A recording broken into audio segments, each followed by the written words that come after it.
Vidéo eSport TV, merci encore Gaël de la confiance renouvelée, merci Louis du like, merci Louis di abonné, merci également du bail, c'est les commentaires, hein. Toujours un plaisir renouvelé Gaël, di vous dire information yi, di ko partager ak yéen di wax également ngeen Louis di bës ci cloche de notification bien. Sénégalais yi fépp fu leen mënti nekk muy ci Sénégal di Afrique ànd war nga këpp ñu ngi leen di jaajëfal ñi tëdd ci lal hôpital yi ak également ci kër yi di leen fàtte wuñ leen benn yoon ak ñi nekk ci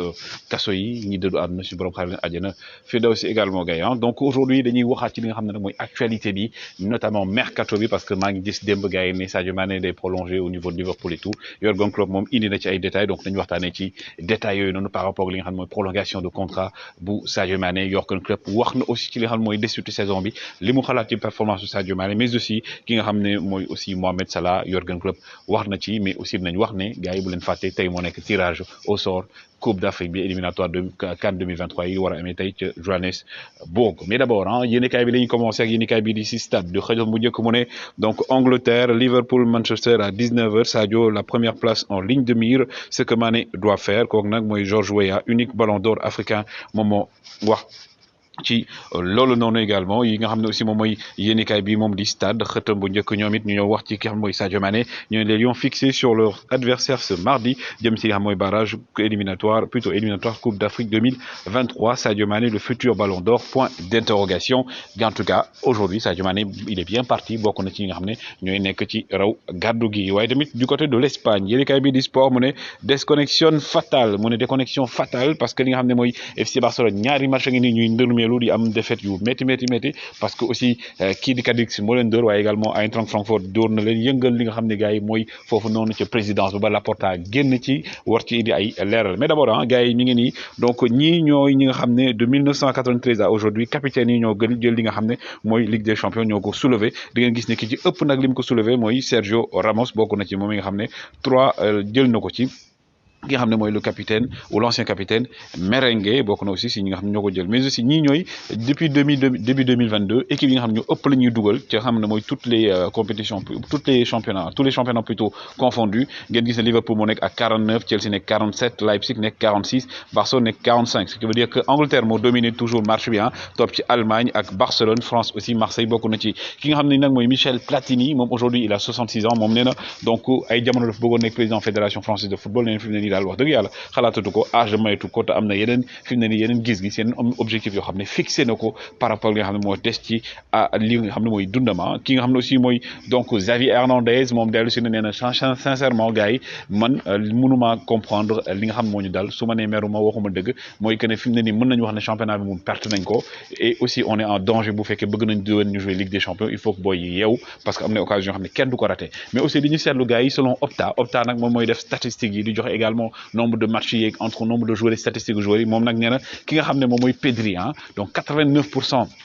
match yi Pedri joué Barcelone dafa gagné mais Pedri bu joué wul 49% de victoire la Barcelone di am donc bu Pedri joué 89% de victoire la ñu am bu joué wul 49% mais du côté du Real de Madrid la Casablanca ñoom actuellement nag ñoom ñu ngi activé ay pistes ki nga xam ne mooy Reece James gis ngeen ba match bi jeexee keroog contre ñi nga xam ne mooy Real kii di Karim Benzema dafa dem jox ko mayoom Ancelotti xëcc ko wax ak moom nee nañ fi mu ne nii daal Real day préparé proposition bu 70 millions pour daal di xool nan la ñuy fexe ba daal di jënd Reece James mu ñëw foofu noonu daal di bokk ci seen équipe bi notamment renforcer seen défense mais aussi seen xel mi ngi dem ci ki nga xam ne moom mooy donc aujourd'hui kii di Anthony Rudiger ñu ngi koy tudd foofu mais aussi Manchester United selon les informations Eric Ten Hag dafa bëgg nangu brassard bi nga xam ne Maguire moo ko yor ngir recruter nga xam ne nag moom mooy Rudiger jox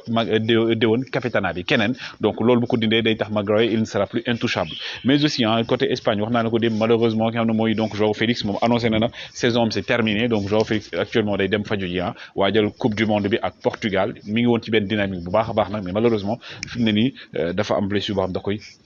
éloigné terrain yi Espagne ba léegi nga xam ne mooy joueur Villarreal di Pau Torres actuellement aussi Manchester United moo ci teg gëtëm selon les informations Manchester aussi ñoom dañoo bëgg a renforcer seen attaque bi parce que Cristiano Ronaldo moo fa nekk te Cristiano Ronaldo aujourd'hui ak agam gars yi dañuy wut ñoo xam ne peut-être mën nañ ko remplacer parce que ñoom ci continuité dañu bëgg a inscrire continuité boobu moo tax Paris Saint-Germain ñoom fi mu ne nii Xavi Simons lañ bëgg moom it prolonger contrat am loolu daal nee nañ mooy priorité fi mu ne nii Leonardo ci prolongation jeunes yi mais aussi Paris Saint-Germain ki nga xam ne mooy Mauricio Pochettino annoncé na ne match yi nga xam moo ci des parce que Paris Saint-Germain gars yi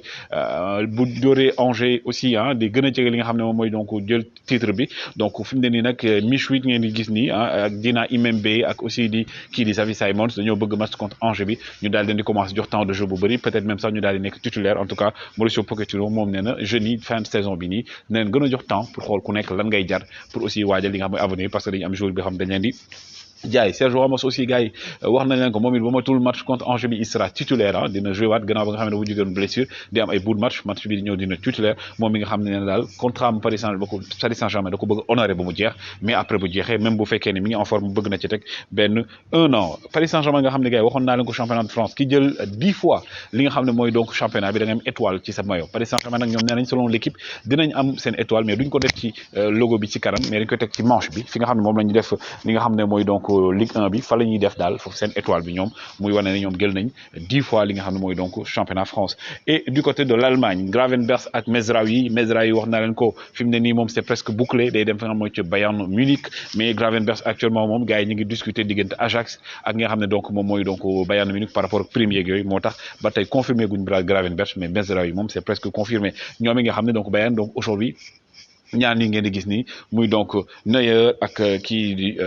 Müller ñoom ñaar daal gars yi dañ leen prolongé donc ba 2025 la seen contrat di dem loolu la gars yi nekk instant yi nii di ko waxtaanee donc pour gën a am ossature boo xam ne expérience bi da ciy nekk ba léegi parce que Bayern aussi c'est une grande équipe mais ñoom aussi Bayern de Munich ñoom actuellement nee nañ fas yéene wuñu jaay ki xam mooy Lewandowski wala bu ñuy jaay Lewandowski ku fayul 40 millions minimum duñ la jaay Lewandowski pour mu dem Lewandowski nag instant yi waxul dara Oliver Kahn génnoon na ne moom defuñu bay jaay Lewandowski koo xam ne da lay dugal 40 buts par match mais en tout cas rien n'est écarté moo tax nag du moment que rien n'est écarté waa Bayern de Munich ñoom ils se sont tournés di commencer di saytu ki nga xam ne mooy Christopher Nkunku nga xam ne aussi Paris Saint-Germain da ko bëgg a rapatrier ñoom daal fi ne moom lañ jël seen gët teg ci ñu ne mais pour que Nkunku ñëw fa il faudrait soit ñu jaay Gnabry soit ñu jaay Lewandowski ñaar ñooñu il faut kenn dem pour Nkunku mën a ñëw foofu ca Bayern de Munich gars yi nag tey dina am match yu neex a neex a neex 19h ah Manchester United day dajeek les Royals de Liverpool de Sadio Mané mais Inter ak ki nga xam ne mooy AC Milan ñooy daje Coupe d'Italie tey lay doon également 21h gars yi nekk match yu neex ñaari classico la parce que nga xam mooy Liverpool Manchester dina neex parce que joueurs yi fa nekk la mais aussi ñaari rivaux yi muy Inter de Milan ak Milan AC moom du ñu mayante dara Manchester moom si côté ki nga xam ne nag aujourd'hui ah bokk na ci ñi nga xam ne mooy seen cadre yi au niveau du milieu de terrain moom nag tey du jouer ah donc aujourd'hui Manchester également sera privé d'un de ses cadres au niveau du milieu de terrain parce que dafa am blessure donc aujourd'hui gars yi bëgguñu ko daal di teg pression et tout bëgguñu ko sonal dañu bëgg mu jël temps également daal di faju ba wér mais aussi ki nga xam ne mooy Jordan Anderson moom tey mooy nekk 400e match am en carrière en Premier League donc 400e match am lay joué ki nga xam ne nag mooy donc Anderson donc nekk aussi un cadre c'est le capitaine même de l'équipe de Liverpool keneen ki nga xam ne aussi aujourd'hui aussi bokk na ci cadre yi mooy ki nga xam ne moom mooy donc Virgil van Dijk nee na moom malheureusement dafa commencé carrière am tardivement xam na ne mënut a jël trophée yi nga xam ne benn Sergio Ramos ci jël na ko mais dina savourer chaque jour au jour de jour li nga xam ne moom la ko yàlla di may notamment mu nekk ci équipe bu mag équipe bu mag boobu nag ki ko dirigé mooy Jürgen Klopp nag gars yi wax na ci kaw Sadio Mané parce que gars yi maa ngi dégg ñu ne waaw Sadio Mané day prolongé li lañ koy wax ak li ñu koy proposé et tout Jürgen Klopp nee na du ci yéey du ci yàbbi mu ne actuellement rien n'a été décidé mu ne actuellement lenn la aussi loo xam ne waxuñu ko ci loolu duñ ko wax donc li mu mën a wax rek mooy ko ne mi ngi waxtaan ak Sadio Mané normalement mi ngi waxtaan ak moom ci ay wax yooyu mais waxuñu waxu prolongation et que bu jotee nañ ci wax mais actuellement rien n'a été dit rien n'a été décidé loolu la wax ci cadre Sadio Mané parce que aujourd'hui aussi Sadio Mané gars yi du dof jégalu gars yi Sadio Mané du dof Sadio Mané aujourd'hui xam na ne situation au niveau de Liverpool war na évoluer même bu fekkee day prolonger il faut que mu xool coupe du monde bi après lan la fay def parce que bu demee coupe du monde bi il faut que mu valoriser boppam ba pare club yu mag yëpp nag commencé placé wu laal nag lay am li nga xam ne mooy doole ak carte nag mën-mën bi nga xam ne tey moom moo yor les cartes en main pour décider fan la war a dem donc actuellement Sadio Mané est sur une très bonne dynamique jël na coupe d'Afrique machallah yàlla na jëlaat yeneen qualifié nañu coupe du monde mi ngi joué Ligue des champions mi ngi joué FA Cup mi ngi joué championnat yooyu yëpp yàlla na ko jël mu jikko donc loolu bu ko jëlee nag aujourd'hui gars yi Sadio Mané c'est pas quelqu'un boo xam day jug rek di prolonger ni c'est une personne assez avertie donc il va prendre son temps Sadio Mané et que Jürgen Klopp loolu la comprendre nee na ñi ngi waxtaan ak Sadio Mané mais waxuñu wàllu prolongation parce que Jürgen Klopp yàgg na ko wax nee na man sama liggéey du waxtaan waxu prolongation gars yi ñoo koy liggéey mais aujourd'hui rien n'est décidé rien n'est fait wax na aussi ci nga xam ne mooy Mohamed Salah nee na Mohamed Salah dafa nekk ci benn phase boo xam ne benn pente descendante la maanaam dafa nekk ci moment boo xam ne manque de confiance am na et tout mais gëm na ne si benn match ñaari match kii di Mohamed Salah mën na yeewaat parce que Mohamed Salah aussi également comme on dit c'est un cadre au niveau de Liverpool c'est un joueur boo xam ne aujourd'hui aussi ci Liverpool mook Sadio Mané ñoom ñooy cadre principal yi cadre principaux yi plutôt et que tey comme on dit hein le bonheur des uns fait le malheur des autres et le malheur des uns fait également le bonheur des autres ce qui est sûrement que ñoom ñaar ñoo bokk équipe li ñu leen di ñaanal mooy ñoom ñaar ñëpp ñu jël trophée yëpp Sadio Mané gën cee fës c'est ce qu'on demande en tout cas gars yi c'était les informations que je voulais vous donner en tout cas Sadio Mané est toujours dans cette logique yéen lan ngeen ci xalaat te lii Jürgen Klopp wax en tout cas il n'a pas encore prolongé discussion amagul concrètement woy leen di like woy leen di abonné jaa ngeen jëf